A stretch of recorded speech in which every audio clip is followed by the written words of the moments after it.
Thank you, Kate. Good morning, everybody. My name is Vikas Metha. I work for this company called Ogilvy Africa. I've spent about a year in this country now, so I have to say that most of the people on this call probably know more about this market than I do. But I bring some experience from Asia. I've spent about 20 years of my career working in a few parts of Asia, and privileged to be in Africa, thoroughly enjoying it despite being surrounded by four walls of my house for a long time. Thank you. Okay, thank you so much, Vikas. Over to you, Steve. Hi, thank you, Kate. My name is Steve Babaeko. I work for an independent agency in Nigeria with markets in South Central Africa as well, Extreme Ideas. I'm also the president of the Association of Advertising Agencies of Nigeria. I'm really excited to be a part of this. And I must say, without wanting to steal your thunder, that KANTAR report is quite incisive. Okay, thank you so much, Steve. And last but not least, let's hear from Graham. Great. Good morning, everybody. I hope you can all hear me well. My name is Graham Villiers-Tuthill. I'm the Marketing and Innovation Director for East African Breweries Limited. A bit like Vikas, I'm also an outsider, so I'm Irish originally, but I've worked with Diageo for 15 years, and I've worked across Europe, Asia, and Africa. I've been in East Africa for 2, and then 3 years prior to that, I worked on the Guinness brand across East and West Africa. So pleasure to be with you this morning and really looking forward to the conversation. Okay, thank you so much, Graham. Just to let you know, your volume is a bit low, so maybe when you come back next, you could, work on it. Okay, so today, this morning, what we're going to do, we're first going to take you through a KANTAR presentation, and then after that, we'll have a discussion with the panelists. As the participants, feel free to pop in your questions in the Q&A section, and we will see how many of them we can get to. So without much further ado, I'm just gonna share my screen so that I can go into the KANTAR presentation. And please let me know when you can see my screen. Susan or somebody from the hosting side, please let me have permission to share my screen. Right now it's telling me that I can't. So I'm assuming guys can see my screen, and so I will just start. So the reason why I felt this is important for us to go through is because today, evidence-based decision-making is very essential for businesses. And in 2020, KANTAR conducted several studies to help our clients navigate the crisis. So we conducted what we were calling the COVID-19 Consumer Barometer Study. It was a study that was done across 60 plus markets to provide insights into how people were reacting to COVID-19 and what the implications were for brands, for people, for our customers and our shoppers, and also for our marketing teams. We then decided that it is also important to look at the other side of the COVID impact, which is the impact on businesses. So we conducted a COVID-19 business barometer or business compass study, which will form the bulk of my talk today. So our compass study focused attention on the impact of COVID on the business community globally. We surveyed 4,500 clients across 60 countries, so it's quite robust. In Africa, we covered Kenya, Nigeria, Ghana, Ivory Coast, Senegal, South Africa, Morocco, Egypt, and Mauritius. My presentation today will look at sub-Saharan markets, which is with an emphasis on Kenya and Nigeria.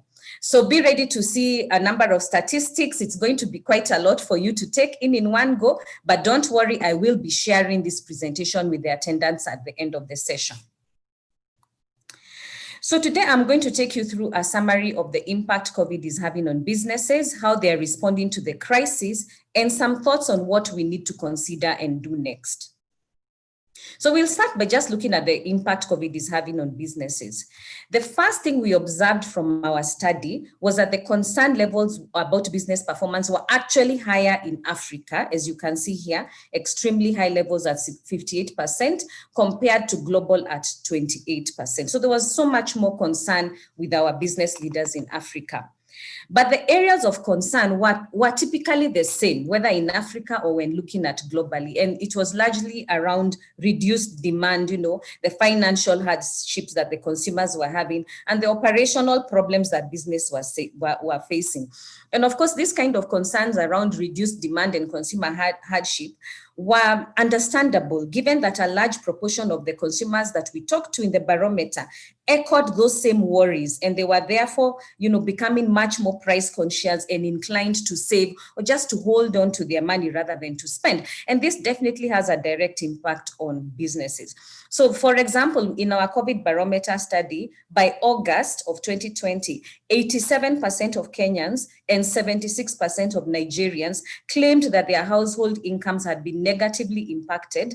And so you can see how heavy that was. When you're talking about numbers in the 70s and 80% being impacted, it's quite severe.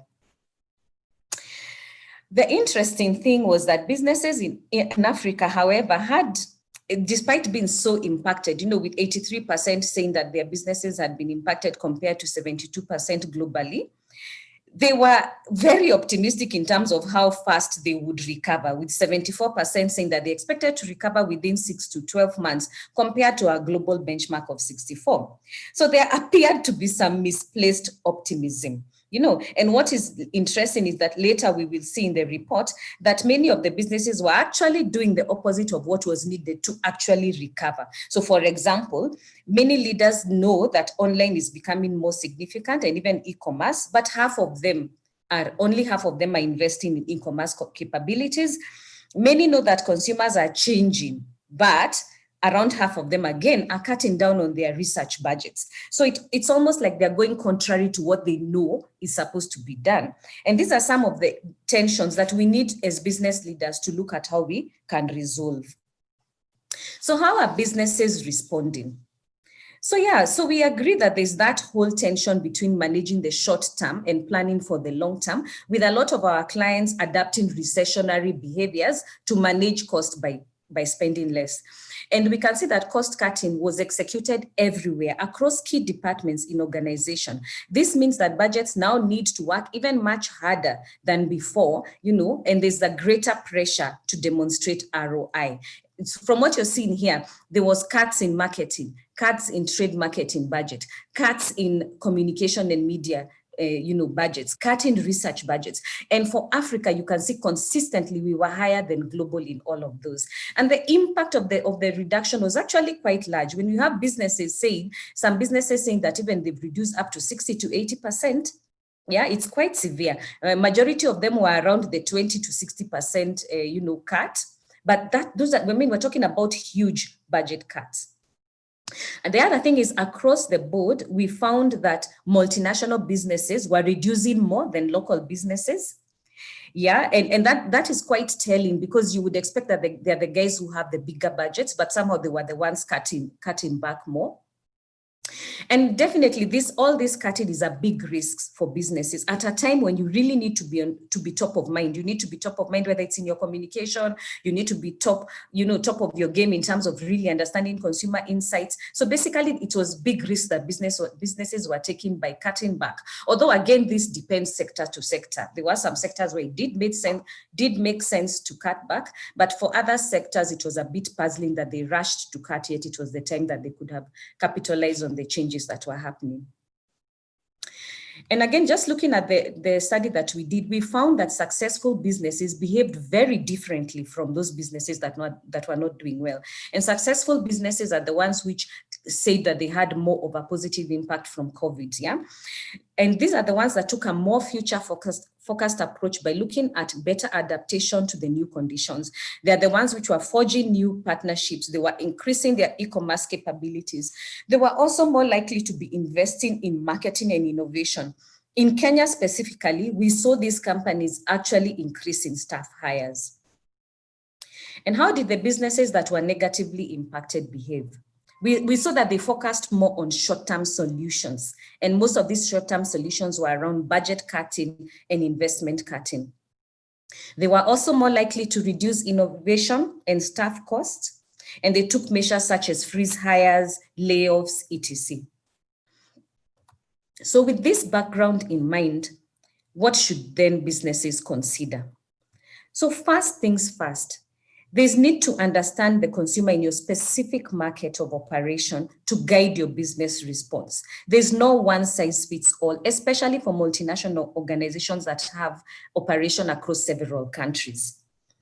So when we ask these business leaders about the changes that businesses need to make to recover and to grow sustainably, and when we looked at these results by just Kenya and Nigeria versus global, there was clearly no one size fits all. It was very different across the different initiatives that were being taken. So while globally, just for example, while global businesses were prioritizing new ways of working for their staff, we found that Kenya, the highest score for Kenya was e-commerce. They were prioritizing e-commerce. But for Nigeria, the highest score was actually around new customers and new channels and new go-to-market strategies. So very different in terms of how businesses were approaching this whole pandemic. And so there's really no one size fits all. Then the second thing that we cannot ignore is the growth of online and the increased spend on online activities. So 91% of the businesses that we talked to thought and believed that consumers were spending more online. Okay, so it's not a surprise that in Africa we find that they were actually outpacing global in terms of adapting. So this was a good move. So the 38% said that they added, a delivery component to their business, and others introduced e-commerce capabilities. 44% introduced e-commerce capabilities. So while these numbers are good versus global, they are still very low versus the number of businesses that acknowledge that there's need to focus on e-commerce. So 91% acknowledging, but only around 40, maybe let's say 50% looking at ways in which they can capitalize on e-commerce. And of course, we cannot take our understanding of customers for granted. So 93% of businesses expect consumer behavior to change, as no recession has been accompanied by this kind of magnitude of change. So we are seeing something that we've never seen in our lifetime. But 58% of businesses are actually planning to spend less on understanding consumer behavior. There's so much contradiction in what we know should be happening and what we are actually doing. So perhaps we need to accept as a society and as businesses that the situation we face now is the new normal. There's no point in waiting for things to settle, because I guess some people are postponing spend, and they are thinking that they can save themselves out of a recession, hold on to budget to get out of a recession. But that is not how it works. Yeah. So looking at KANTAR global learnings from our Brand Z database, which is a tracker, a big study that we do across the world every year. What we've seen in previous recessions, like the 2008 recession, is that the businesses that took the bull by the horns and actually put systems and processes in place to address the changes that were happening during the 2008 recession recovered better, recovered faster, and recovered stronger than the businesses that took more, cost-cutting measures or, more self-preservation kind of measures. And this is not going to be different with this pandemic. By April, we had already started to see that businesses that took, steps immediately in March were already recovering better than the businesses that did not. It will be interesting to look at this data maybe sometime next year and see how businesses have actually performed out of this. But basically, we really cannot, just afford to take a step back and hide during this recession. We must take the bull by the horns. So what should businesses do next? One, begin by understanding how growth brands differ from other brands. So we measured this in our Brand Z Global Study for 2020. We found that growth brands were more resilient to disruption and that they can ring-fence themselves and their organizations better. So they focused on purpose, and that is about engaging your consumers with purpose. They focus on digital transformation and organizational performance, just improving their organizational performance. We're going to look at each of these in depth in the subsequent slides. So the way purpose has been framed and discussed recently in KANTAR is the positive impact you make in people's lives and the world they live in. So it's all about the impact you make on people's lives and the world that they live in. However, we also acknowledge that purpose means different things to different people. What is universal, though, is that purpose is important and associated with growth. You will see the evidence of this in the following slides. And now there's an opportunity that is presented to brands to elevate their purpose into something that strengthens their brand and meets the emerging and accelerating societal perceptions around purpose.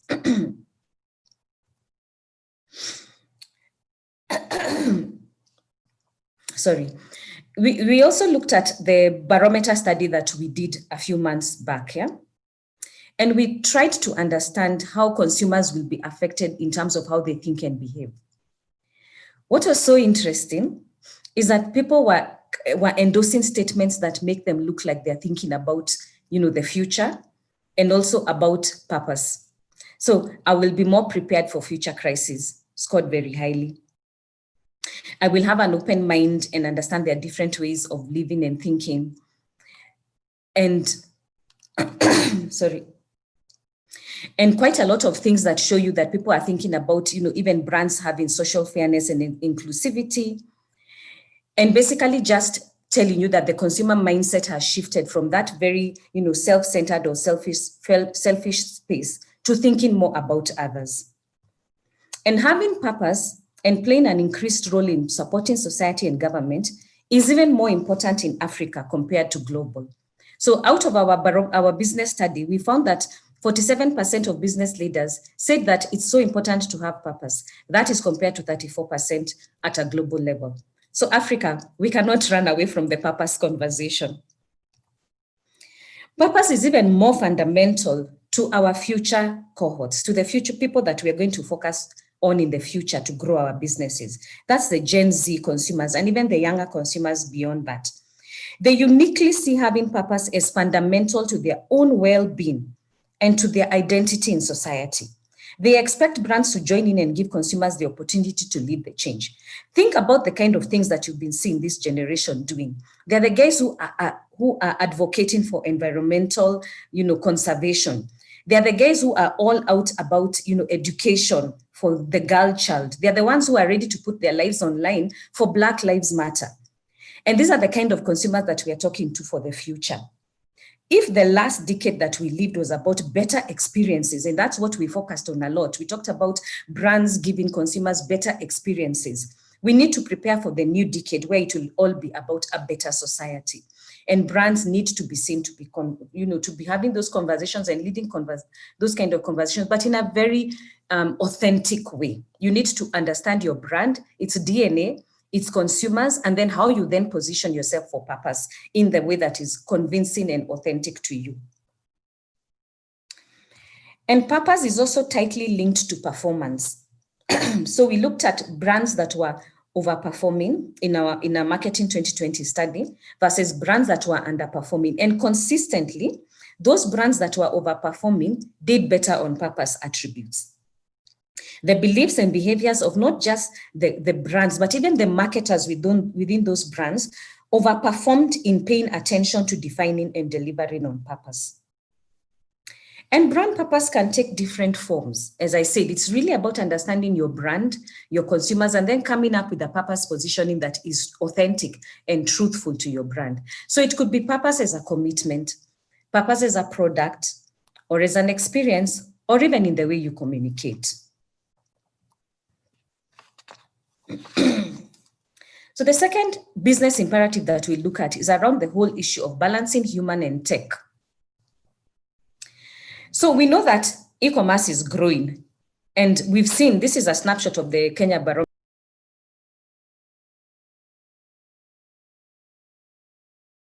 Shopping via e-commerce websites was 39%, And those who had increased shopping via call and deliver, which is another component of e-commerce, was 48%. And those people who said that they will continue to buy from new physical stores that they went to was 35%. And those who are thinking about buying local was 78%. So not only were we having a whole new, growth and increase in e-commerce, but there was also a lot of that e-commerce being perceived to be local. People want to buy local, people are thinking local. And so businesses need to understand that the consumer is moving, and they're moving to new ways of, shopping. And are we moving along with them? We saw earlier that a lot of businesses are actually not investing in e-commerce, but that is where our shopper is moving. And e-commerce is only set to grow.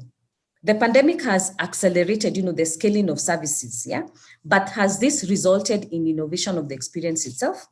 That is something that we need to answer as businesses. So during the pandemic, we observed a strong shift to digital e-commerce in different categories. And you can see here, from when we started tracking to by the time we were done, it had grown from 11% saying they've increased all the way to around 21% saying they've increased. And what we know is that this means there's also an increase in relying on digital search. So if people are shopping more online, then they're also searching more online. And remember earlier we saw that businesses are actually cutting down on spend. It's so counterintuitive to what we actually need to be doing. This is actually the time that companies need to double down on buying specific search terms related to brand and category. This is the time for you to make your brand big online, to make it have a big presence so that consumers can easily pick it out. Yeah, if people can not only find your brand when they search for it because you've optimized, but they can even search for you by name because you've been communicating and, landing the messages of your brand, in a very powerful way. That makes your brand win in this new e-commerce age. So if search is to make the sale for if search is to make the sale for your brand easier and to come to mind easier, then why are we spending less and why are we not doing the things that we need to be doing?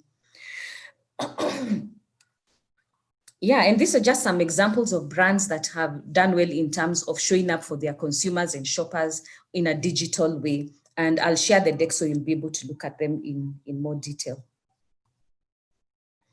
So, and the last imperative is about being more agile, efficient, empowered, and responsive. So based on a number of qualitative discussions that we had with our clients, we found out that there's actually an paralysis analysis created by being stuck in the middle. Remember earlier on, we talked about there's this whole tension around long-term versus short-term. So a lot of clients we found are having a bit of a paralysis in terms of deciding which one to focus on. So the question they're asking is, do the principles of long-range strategic planning still apply? And if so, what will the future hold? I don't even know what the future is going to be. So how can I project long-term? But at the same time, they're asking, how do I focus on reacting to the short-term things that I'm seeing? What should I do? And of course, these are very key questions that brands should be asking. And they make it even more challenging when you throw into the mix the reality of different markets being at different stages of COVID-19 recovery. So again, if you're a multinational, how do you navigate the differences by markets? So it's quite a lot of questions. So according to McKinsey did a research that analyzed a number of companies across 7 sectors that have undergone or are currently undergoing, digital transformation.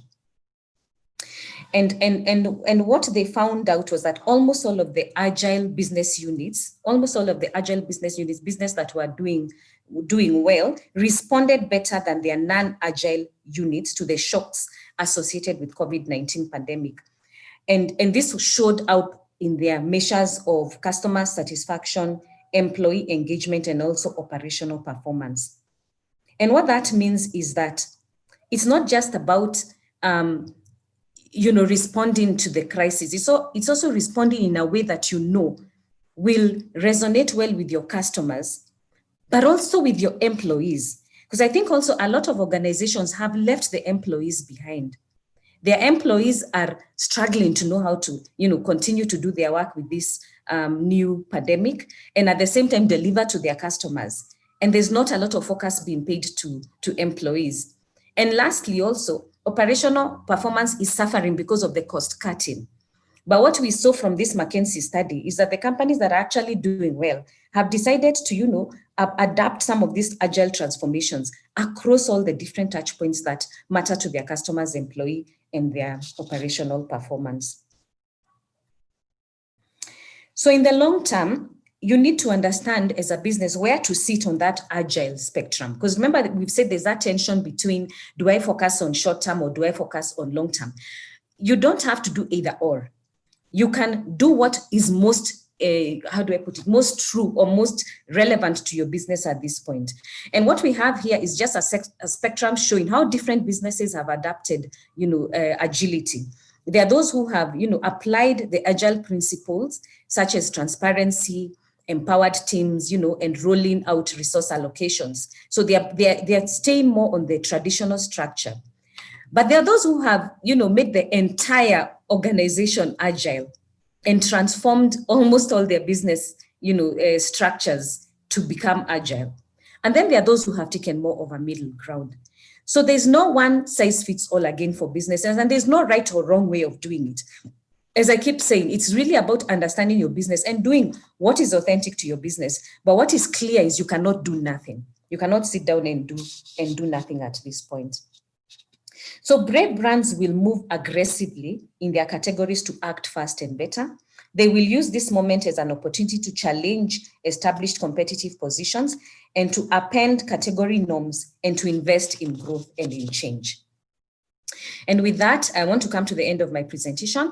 I will share this deck. It has more hidden slides that give you more insights on what can be done and the so what out of this. But for now, I want to go back to the panel so that we can have a robust discussion around what we have just seen.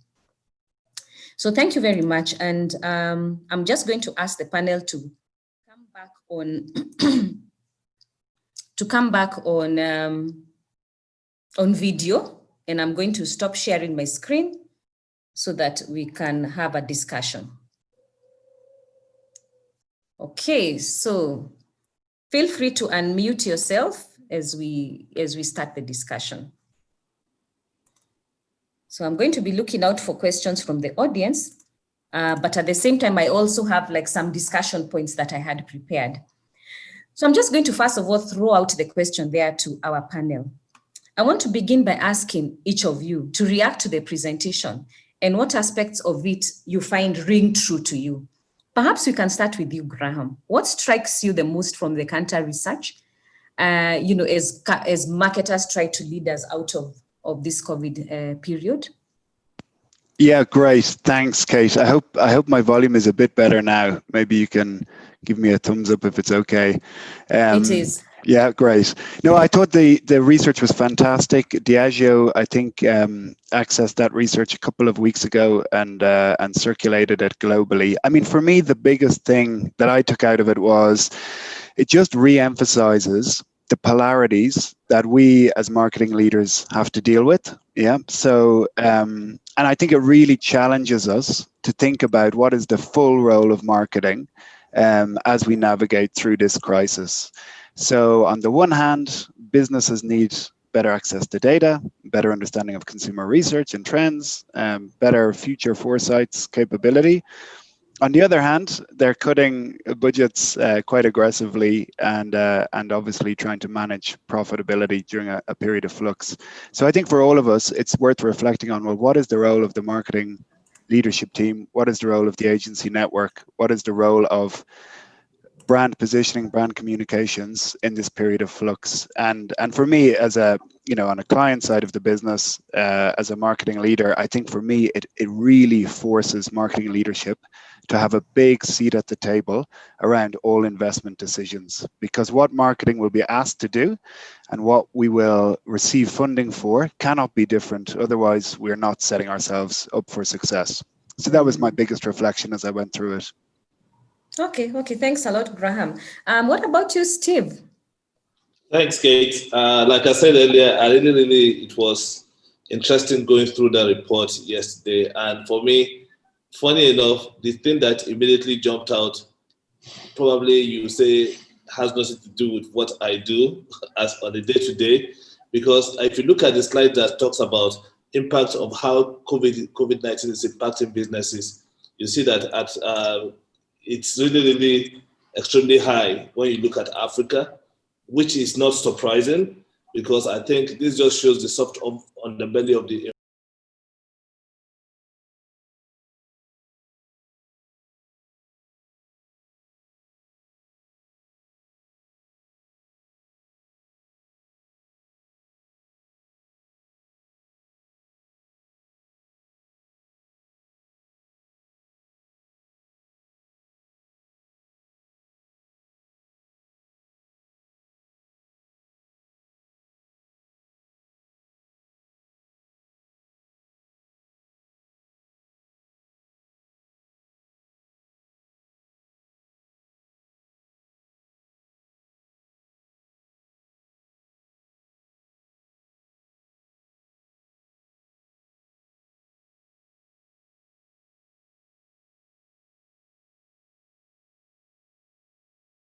as Africans, because this is a continent that's seen hundreds of years of abuse of slavery, of neocolonialism, of the armed military taking over government and pillaging the treasury, of politicians stealing money. So this is a continent that survived Ebola. So what is a COVID-19? So all of these things just kept playing in my mind, and I just found it very interesting, and that's why I actually must share this research with my team later on today. Okay, very interesting, especially the angle around our faith and the way it makes us to be optimistic. That is so true. Okay, Vikas, what were your thoughts? What's your takeout? So look, this study, I mean, has reaffirmed a lot of things that we've been seeing over the last few months.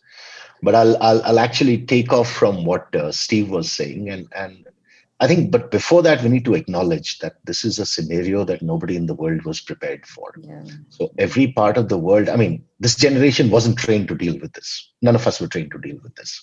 So I think the world has gone through its sort of 5 stages of grief and come around how to now deal with it.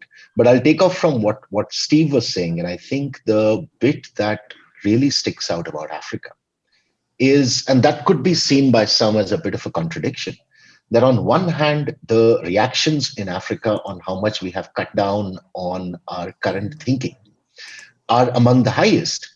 And at the same time, we remain the most optimistic about the time frame of revival. So I think that's a wonderful contradiction that I find here. And I think there is merit in not seeing that as a contradiction, but more of a sign of, like Steve was saying, I think we have to acknowledge that this is one of the youngest continents on the planet. And youth is a little less patient and a little more optimistic. And I think it's that combination which is probably setting Africa apart.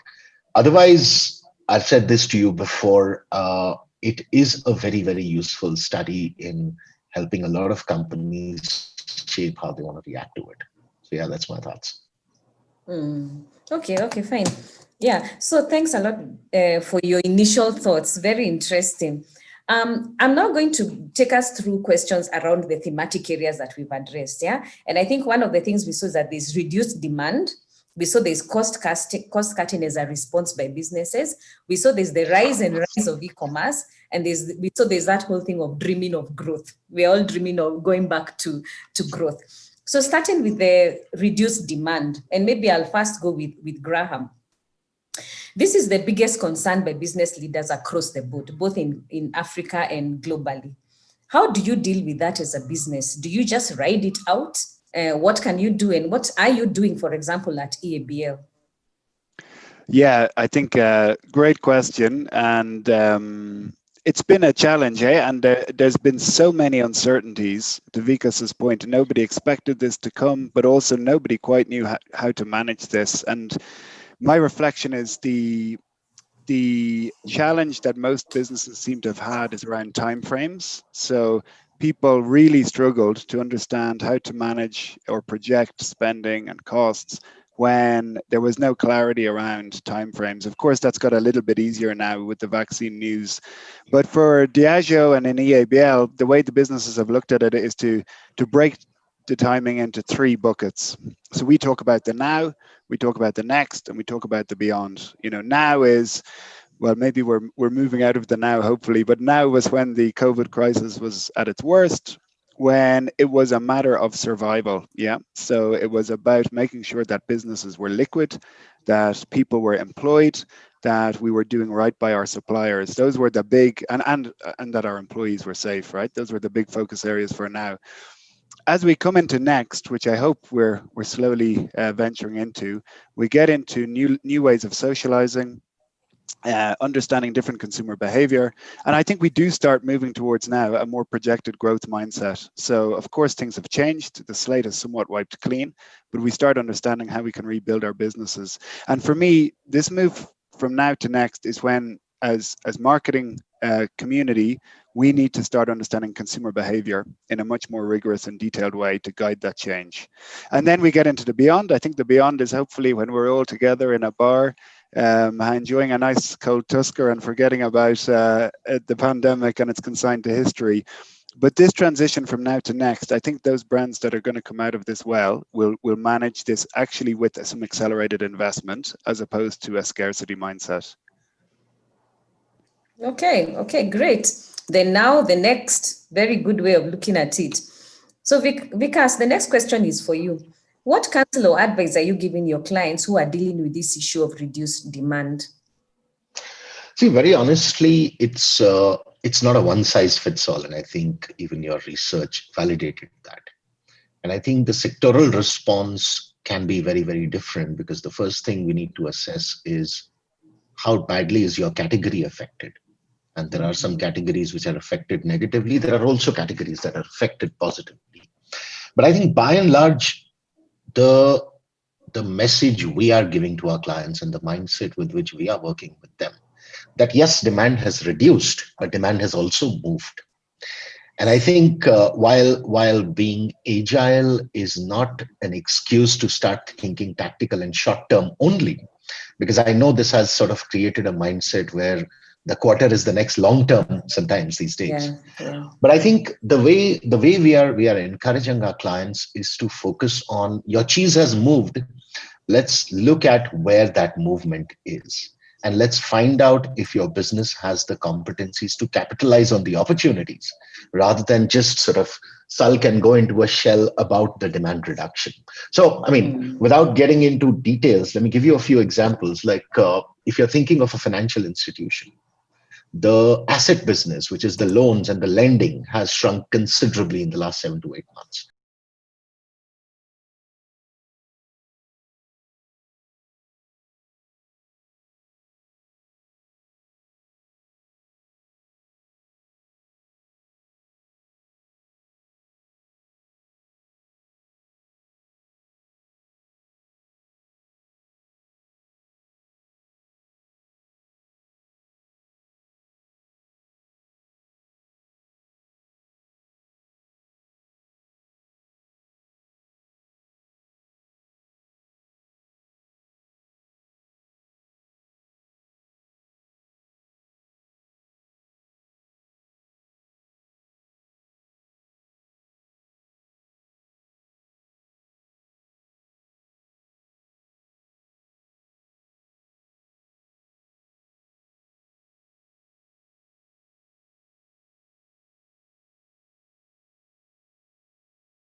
people's ingenuity and also stress resilience to manage through a lot of volatility, I think is a big advantage for us here. And if I think about, my country cousins in Ireland or the UK or the States, they just haven't had to manage as much volatility as we have had to manage over the last decade across Africa. So I do think one of the big opportunities we have when we bounce back is coming back faster because of the innate ingenuity of our people, be that in client side or agency side. And then I think it's up to us then as marketing leaders, how do we harness that to ride it to its fullest, to bounce back faster than more developed markets? And then also, as we bounce back, how do we build that capability? How do we almost take some, my boss, Jane Karuku, calls them sticky lessons. How do we take some sticky lessons from COVID that will make sure that when we bounce back, we stay ahead? But I do think people are our best asset, and the skill set of people here to manage volatility is extraordinary. Wow, that's a very good thing for you to say about Africa. It reminds me of something that somebody once told me, that you never really know how to drive until you've driven in Africa. So I guess it's the same for businesses. You never really know how to run a business until you run a business in Africa, and the volatility, the unpredictability of things, it really makes it exciting and a great learning process. Yeah. So we now move to the next theme, which was around the whole cost cutting thing. And a lot of businesses have responded to COVID by simply cutting costs. So Vikas, a lot of businesses, as we've said, are cutting spend, especially in marketing, media, and research. What are your thoughts on this, and what would you advise these businesses?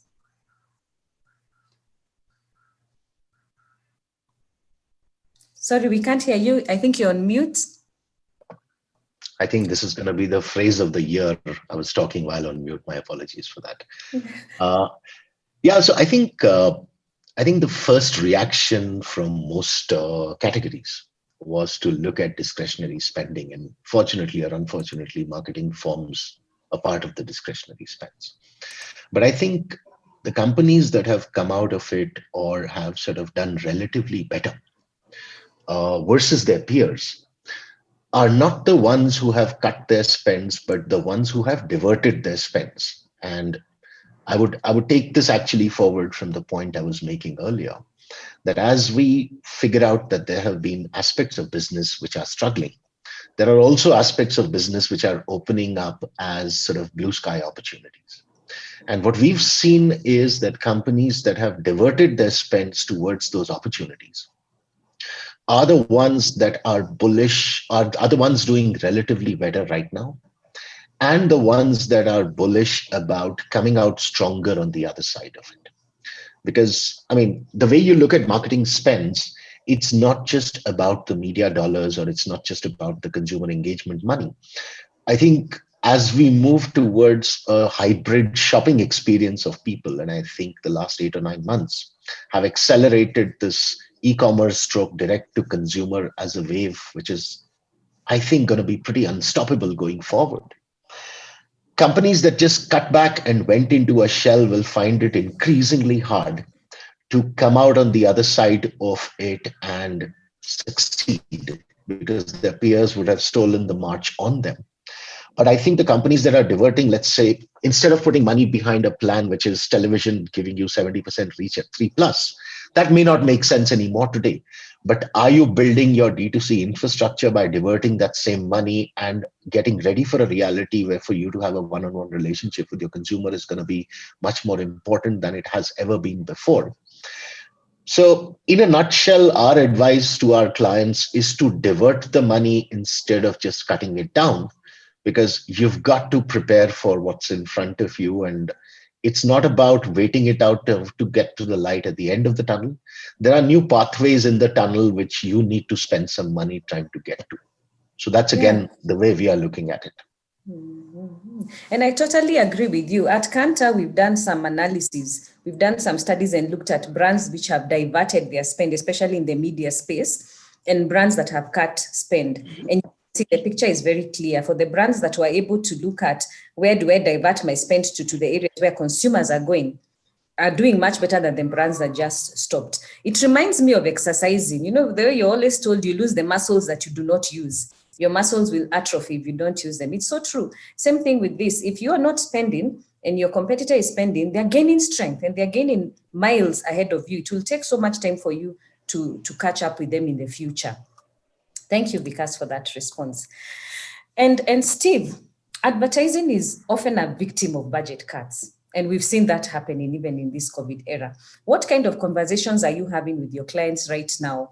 And is there any and is there anything that the ad industry can do differently to, to help us go back to normal? Well, thank you so much, Kate. I'll just pick up right where Vikas has stopped. The thing is, how do you sit in that room with that client and just let's hold hands and just figure this out and say it's not about cost cutting, it's about cost pivoting, to be honest. And if you look at it, for most clients, the knee-jerk reaction when there's a crisis is bring out the chopping knife and then cut the budget, because like Vikas rightly said, it falls under discretionary spending. But the thing is to help them understand, and just like you rightly said, the fact that there's a pandemic in town does not mean that your competition has suddenly gone deaf and dumb. They are spending money in different ways, not the normal ways that you've known it. Because anyway, if you were to invest your money on out of home during the lockdown, what value is anybody going to get out of that? So people have moved money from out of home and moved it to maybe building that online infrastructure and digital infrastructure. So it's the same thing that you need to be able to advise the client. That is on one hand. On another hand is, even as an agency, this is not the time to wait for a client to give you briefs all the time. Believe me, I know what I'm talking about here, because this is a crisis that has hit the whole world. The client is as confused as the agencies are. So as agencies and as experts, we need to begin to scan the landscape and see where the golden nuggets of opportunities are buried and begin to expose them and do the brief to ourselves and say, well, while you may not be thinking about this, we saw this opportunity here. Would you be willing to explore and take advantage of that?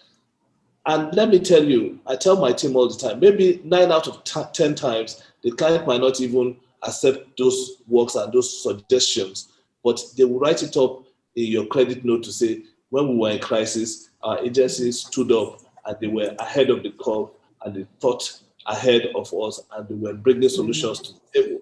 And I think nothing endears an agency to a client more than that kind of habit. So I think that's really, really very important. It's just to be more proactive, scan the environment more, and look for opportunities where we think our clients can win. Because at the end of the day, it's to have the brands that we have in our custody and our clients winning in a very crowded and competitive market space.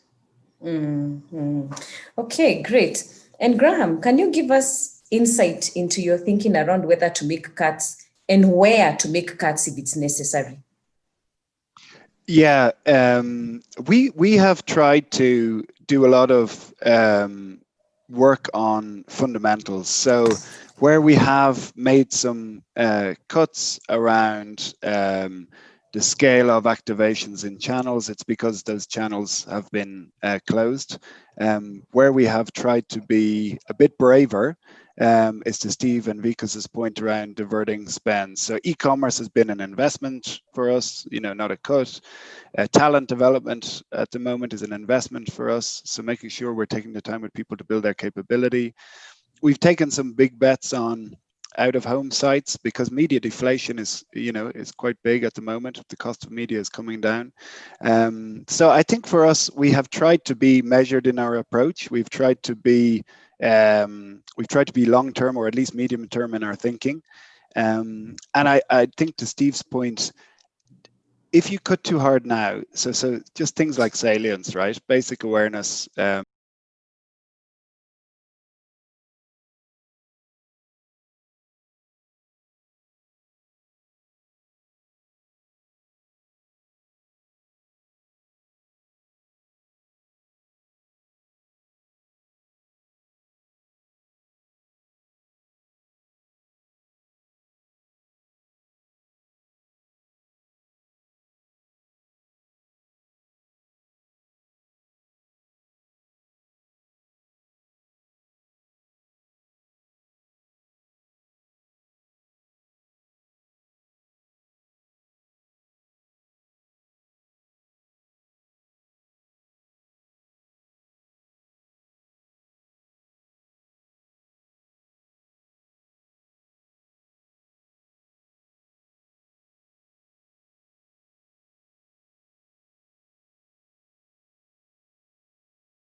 set up a completely new e-commerce department that they didn't have, and then they trained their staff who are in the store to now manage the e-commerce, the delivery, the receiving the calls and everything. There is always something you can do. Cutting costs should actually be the last thing on your mind, or sending your people home or closing down, unless of course you're like in the tourism industry where the whole industry just collapsed. But the reality is, for most other FMCG clients especially, there is so much more that they can do with what they have before they even think of cutting. So I agree with what you're saying, Graham. And maybe just one more point to add on that, Kate. I think what's been a big enabler in EABL is focusing on what does success look like in this time of crisis. So success is no longer a certain profit level or a certain volume or net sales level, because those are benchmarked off a different reality from last year. I think success is, are you beating the competition? Can you demonstrate that you're beating the competition, and therefore when things come back, you will be advantaged and you will have a superior, opportunity to recoup those investments. And I think that mindset has really helped us in EABL, because it's made us a bit more medium long term, rather than chasing profit figures that are difficult to calibrate off of a different time period. That's so true. I saw it also even at my organization. Some of the KPIs we had at the beginning of the year were simply thrown out of the window, and you had to think of exactly what you're saying. What are the new KPIs for the reality of the moment? Yeah. So, okay, cool. So let's move on to the next theme, which is the rise of e-commerce. So Steve, first question is for you. How does the growth of e-commerce affect the creative industry? How has this impacted your work? Well, frankly, I think there's the pro and the cons to it. I mean, honestly, if you were more church inclined, you probably have the urge to go to church and do Thanksgiving. It just thanking God for e-commerce, because I think it came and saved the day for some of our clients. Clients that were devastated. Without e-commerce, the devastation would have been much more profound than it was. So, they were able to regain volume sales via e-commerce as a site, and immediately were able to deploy all the ground troops and all the resources there to make sure that we reduce the collateral damage that the client suffered during this period. So, on that hand, I am particularly grateful for the rise of e-commerce, especially in Nigeria. All of a sudden, we used to think about the future of business and the future of trade. And then this pandemic just brought it to like yesterday, because we all had to start playing catch up. It was there at the formative stage before, but now the number of footprints to e-commerce is really gone a lot higher, like your research does show. That's on one hand, but also on the other hand is that as creative people, we need to quickly upskill and retool, because the way we will communicate in organized retail, and how it is, the consumer behavior in organized retail, we were able to intervene on behalf of our clients to direct purchasing decision towards certain clients that we represent. It's a different ballgame in the e-commerce space. So now creative people have to quickly upskill and retool to be able to let the clients that they represent gain maximum advantage in that space. And I think that is going on rapidly in Nigeria as I speak to you. And this whole e-commerce thing is so interesting, because we were talking about e-commerce, but now there's also social commerce to think about, whereby now people are using their own networks to talk. The last time I bought vegetables, I actually bought it from a vendor who had advertised on Facebook, got his contacts, he sent me pictures on WhatsApp, and I shopped for him because he had organic stuff, which is what I was interested in buying at that point. So also there's just the whole thing around understanding the new consumer journeys, understanding the new opportunities, understanding the new buying patterns and the new behaviors. And you cannot know this unless you're talking to your customers and to your consumers. Okay, so the next question is for you, Vikas. So there's an increased preference for e-commerce amongst people, but there's also, as we saw, the whole thing around wanting to buy local. Is this a conflict, or how would you describe this whole phenomenon? I think that's a great question, Kate, because both those phenomena, even though they seem contradictory, are actually coexisting, and they're both here to stay. But let me just start with the view, and I echo some of what was said earlier, about e-commerce. And I think the way the corporate world was looking at e-commerce, especially the legacy businesses, it was a bit like going to the gym. You knew it was important, but it was eternally postponable, and that's what was going on probably for the last half a decade. And I think what the last 7 or 8 months have done is made it from important to an equally urgent thing that you need to do about your business. So I think that's probably one of the good side effects of the pandemic when it comes to digital acceleration. Because and I think I've said this somewhere before, I would probably vote COVID-19 as the best chief digital officer this planet has ever seen, because it's done a lot of acceleration of initiatives which were being talked about in conferences and meeting rooms for many years, and made them here and now. But I think when it comes to the whole pattern of buying local, uh, my view on that is, at least in East Africa, and I'll come to West Africa in a bit, but I think at least in East Africa, we are not yet seeing a move. It's not like a movement of buy local. I think we are just seeing the start of buying locally, where there is now increasingly a focus going back on neighborhood businesses. And I think there is a huge opportunity, both for businesses as well as e-commerce platforms, to find the convergence points of these two trends and turn them into opportunities.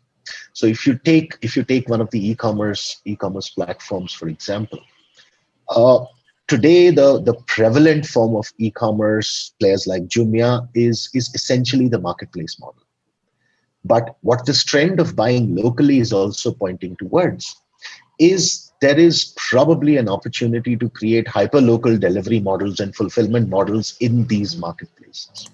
So just to make a simple example, let's say if your search query on Jumia tomorrow started giving you a geotagged results of the same item that you were searching for, these are the listings which are the closest to you, and you could spin that into supporting neighborhood businesses kind of stories, or how American Express has been doing for the last decade in the American market, the small business Saturdays. I think there could be a huge opportunity to start collaborating with small businesses and bringing them into the fold of e-commerce, because historically how we've seen these channels as channels that conflict with each other. So it's either the e-commerce or the modern trade or the general trade. And I think what consumers are forcing us to do is, instead of thinking channel conflict, they're forcing us to think omni-channel great customer experiences. And I think it should lead to a positive change in both the way the e-commerce companies are approaching the subject, and even the businesses which are thinking about putting their businesses online. It changes their thinking as well, because if you look at an FMCG company, and it's a conversation I've been probably in about 20 times in the last 6 months, where if I'm an FMCG company, should I be participating in the e-commerce game on these e-commerce platforms like Jumia? Should I be building my own exclusive brand outlet online? Or should I be supporting the smaller platforms like Shopify and Gobi, which is present in some parts of East Africa? And I think we need to stop looking at this as an opportunity of an alternate distribution channel, because the era of e-commerce being an alternate, I think, is now well and truly behind us. What we need to do is, just the way we thought about shopper marketing once upon a time between general trade and modern trade, now we also need to develop the art and the science of shopper marketing on a screen. So I think it goes, I mean, while all of this sounds very complex, it goes back to the simplistic thing of, how do I give my customer a delightful experience, irrespective of the touch point I'm serving her on? And I think the industries we can learn from on that regard are the ones you had on the right hand side of the spectrum of agility in your chart. So when you look at the financial institutions, when you look at the OTT platforms of entertainment, and let me take an example from one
blessed in EABL to have through Ogilvy a pool of talent that is very strong in terms of social media, programmatic, creative, and immediately that team, the DigiTribe as we call them, started to challenge our medieval approach to e-commerce, and really, quite provocatively, we're more demanding around how our brands were showing up online and our ambitions for e-commerce.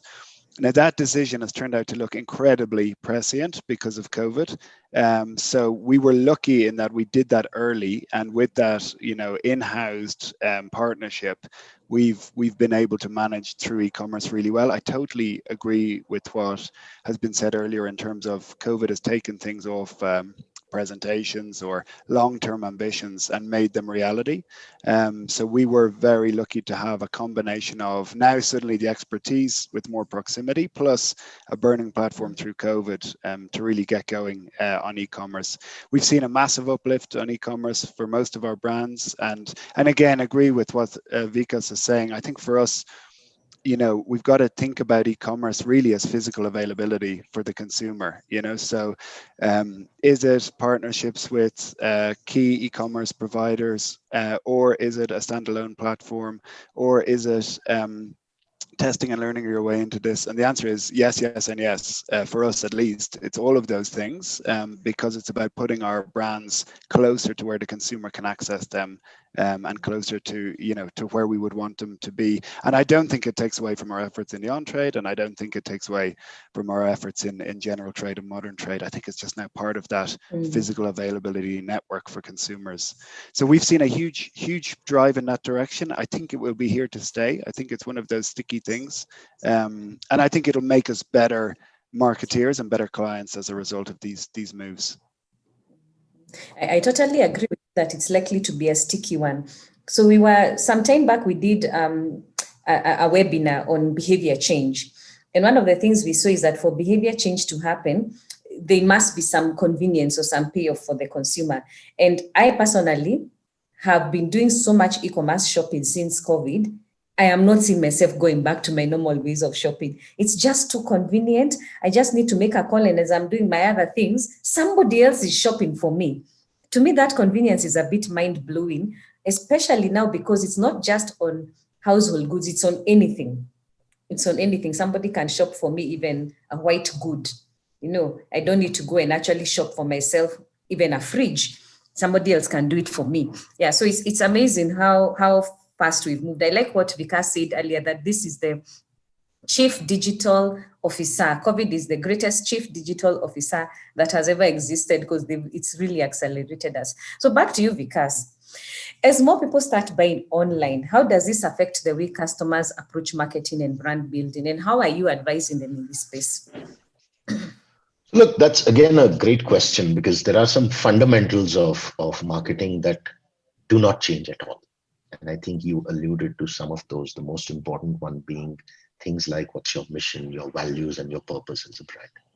Those things will not and hopefully should not change, because those are the markers of both scalability and sustainability for a business. But I think a lot of other things are not necessarily just changing, but fundamentally shifting.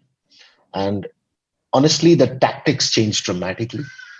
And it is a subject that probably deserves a day of its own.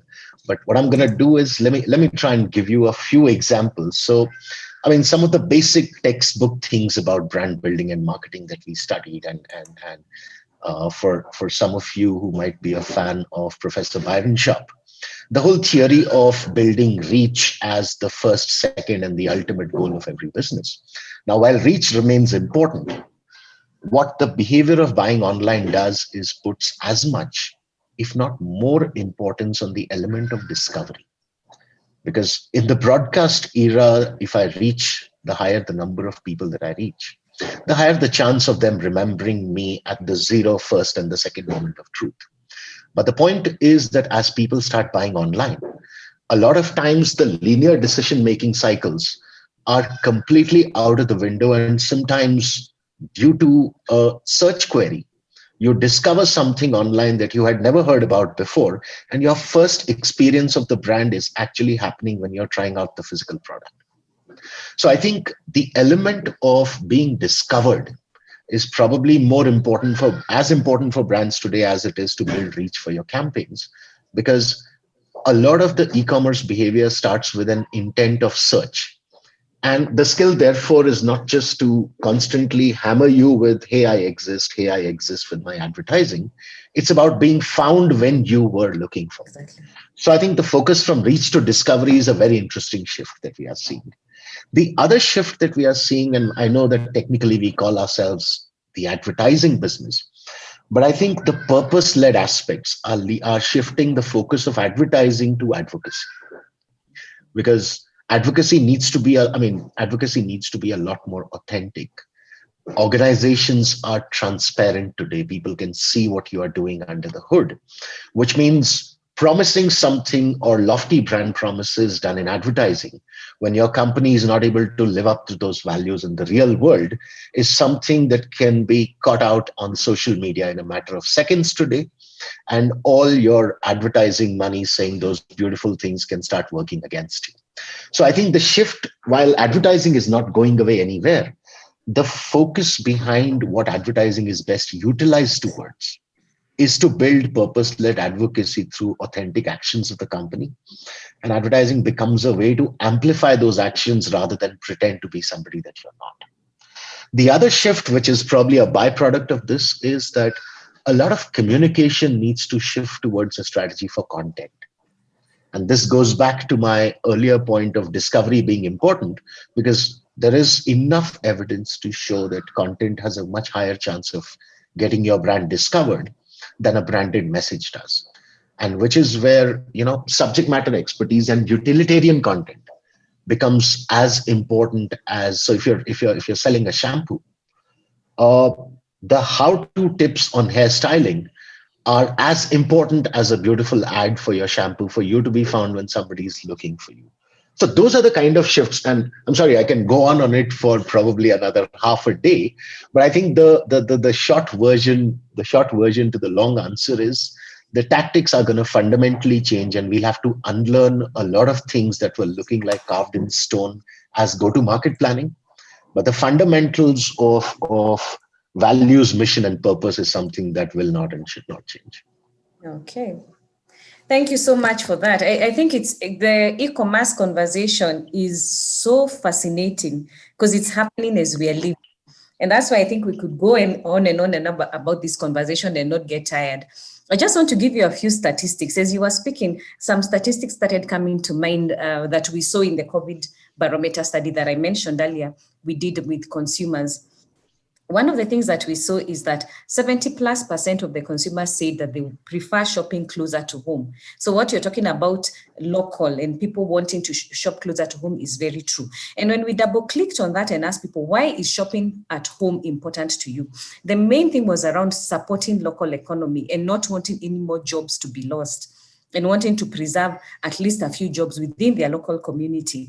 The other thing was around just wanting to stay at home. The other thing was around, I know those shopkeepers. They are people I know. I want to support them and I want to see them not shutting down as I've seen. The shock of seeing so many businesses shutting down came home. And people wanted to be able to support the local shops that they know. And remember, in Kenya, the small guy on the ground is a credit shopper. He'll go to this shop and say, give me some cooking oil, I'll pay it at the end of the month, that at a supermarket. So that became very real and very, pertinent to the COVID conversation. The other thing was just the whole desire to avoid, big stores and shopping malls. We are seeing people going back to the big malls and to shop in the big stores. But at that point, there was just a lot of fear around the thing. And people were feeling so pressured when they're inside the store. You have to social distance, have to sanitize, you have to do ABCD. And it was a lot of pressure for consumers. It was something that we'd never faced before. So that also changed the way people wanted to shop and their perceptions around shopping. The other thing was that there was, certain products that people wanted to switch to get. And some of these products were found either closer home, online. So there was that whole thing around just people following the products that they want.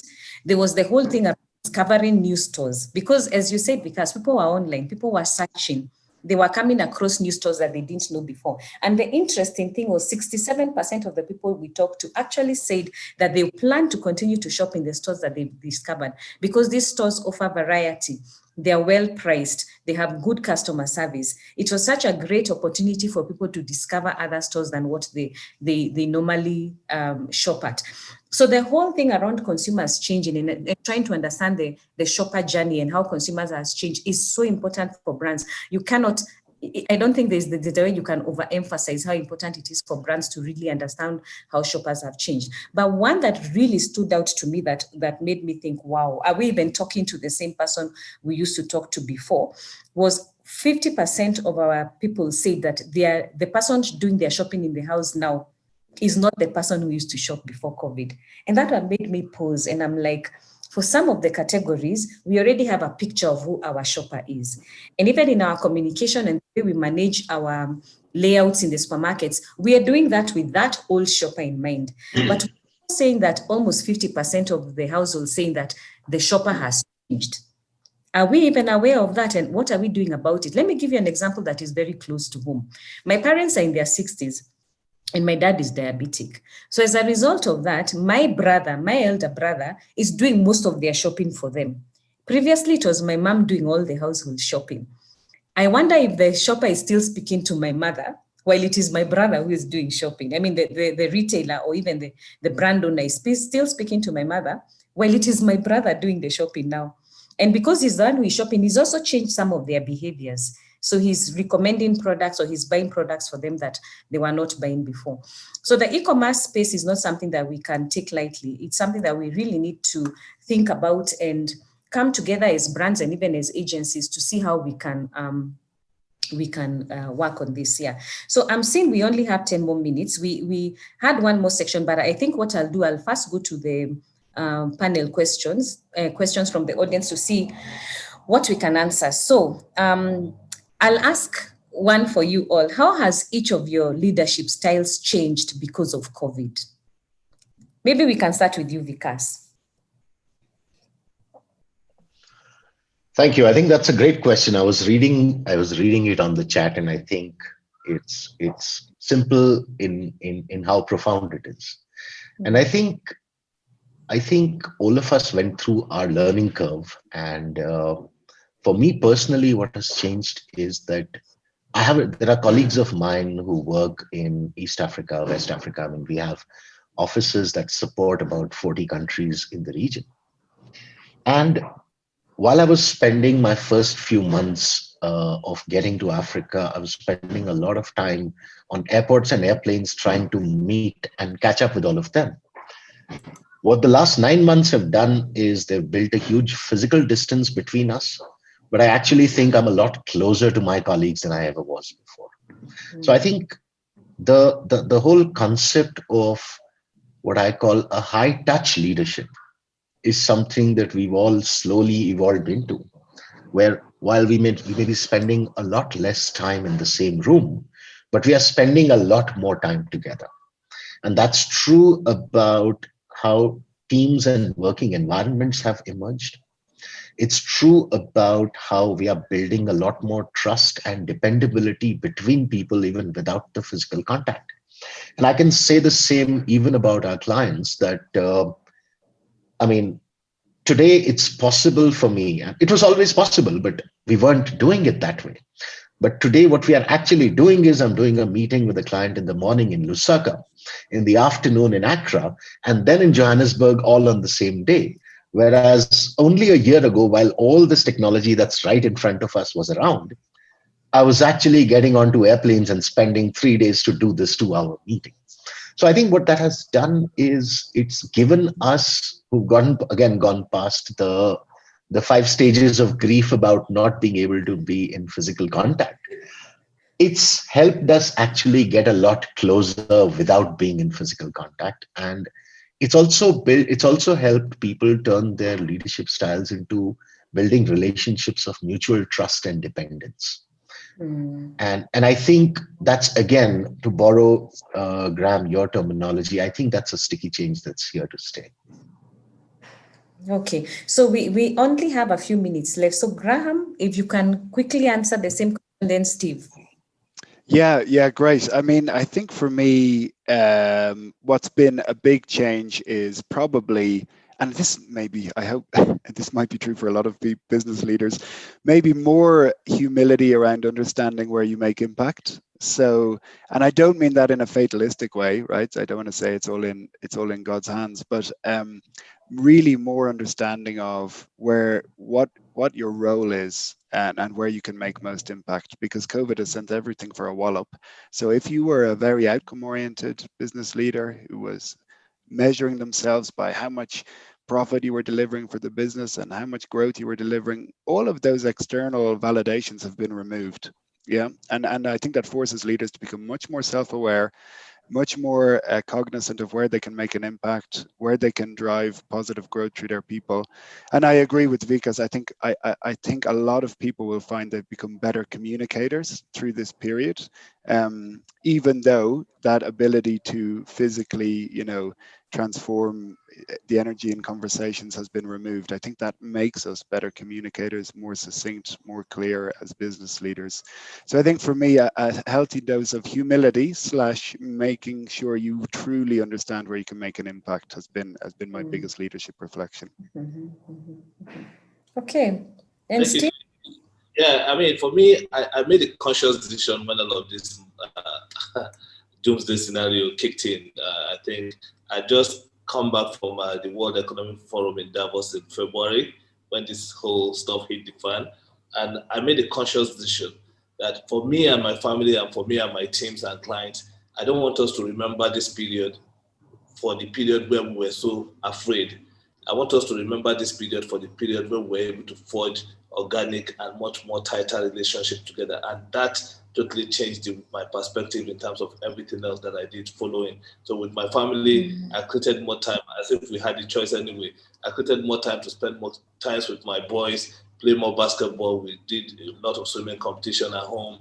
We did whatever it is we could do to just spend more time together with my lovely wife as well. And then for the clients, we got them more involved in, maybe we organized all these monthly business master classes that we always invited our clients to share perspective with us. So it kept us closer. And actually some of the clients did the same. I spoke a lot in their meetings and everything. And we're always sharing ideas together with people in Lusaka and every other thing. So, I mean, and then we also realized that mental health for our people is very important. So we're able to sign on to this online psychological assistance program with any of our team member could connect. And we organize virtual parties where we actually provide food to our colleagues' homes as the party was going on, food and drink. So we did whatever it took to just make us forge this close-knit relationship further than it used to be. And I think for most of us as leaders, we'll probably not go back to who we were before the pandemic. And it's, yeah. Okay, thank you. So we have two more questions, one from Felix, which I would like you, Vikas, to answer, which asks, from the presentation, I also believe that society needs a common purpose, which we should truly devote to. How would you respond to that in less than a minute? And then Graham, if you could take the question from Ted Iha. Yeah, thank you. Yeah, no, I think the purpose question is a great one because number one, I think the whole concept of business versus CSR is a completely outdated concept now, and what businesses have to re-look at their models is to find a societal purpose that's also good for business. It's almost like defining your business in a way when you can do good and do well at the same time. And there are enough examples of businesses who successfully transformed themselves by doing that. But I also think there's a larger opportunity for Africa and African nations to also start defining what their respective purposes and their respective unique aspects are. Because with all due respect, there's a large part of the world that still thinks of Africa as this homogeneous continent of similar countries and similar markets, almost like it's referred to sometimes almost like it's one country. And I think there's a huge opportunity for the Francophone Africa, for the Portuguese-speaking markets, for West Africa, for countries to take a pause when the whole world is in a bit of a pandemonium, to take a pause and figure out what is it that in the next normal they want to be famous for. and find nation-led purposes which probably the companies originating from that country can also start working towards. It's a bit like it took China about 20 to 30 years to be known as the world's manufacturing hub, or how Germany is known for precision engineering. I would love to see an effort where Kenya is trying to figure out what's the big thing they want to be world famous for versus a Ghana versus a Nigeria and so on and so forth.